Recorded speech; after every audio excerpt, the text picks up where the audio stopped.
असं आहे की राष्ट्रवादीचं राजकारण आम्हाला करायचं काही कारणच नसतं. ज्यांना यश मिळत नसतं ते आमच्यावर तो आरोप करत असतो आणि फक्त फगाफगी आता जे देवेंद्र फडणवीस यांनी जाहीरपणाने सांगितलं की मी 2 पक्ष फोडून आलो आहे. असा एक 2 पक्ष फोडून आले आणि त्याचं कौतुक मी करत असेल आणि उगाचच माझ्यावर ढकलत असेल तर ते योग्य नाही.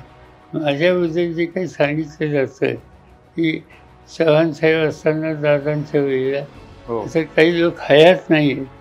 पण चव्हाणसाहेबांच्या घरी मी स्वतः, अण्णासाहेब शिंदे, आबासाहेब कुलकर्णी, किसन वीर या सगळ्यांच्या बैठकीमध्ये चिरफुरे यांच्याबरोबर काम करणं दिवसेंदिवस कठीण होतं.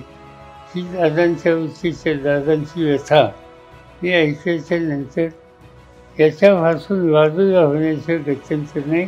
हा निष्कर्ष मी ज्यांची नावं घेतली त्यांच्या बैठकीत निघाला आणि जबाबदारी माझ्यावर सोपवली गेली. याचा पुढाकार तुम्ही घ्या. आणि तो पुढाकार हा इतिहासाचा भाग आहे. छापून सुद्धा आले, अनेक ठिकाणी आलेले आणि त्यामुळे हा निर्णय सामूहिक निर्णय त्याच्यामध्ये होता. हा काही व्यक्तिगत निर्णय नव्हता. त्याच्यातून फुलं हे स्थापन झालं.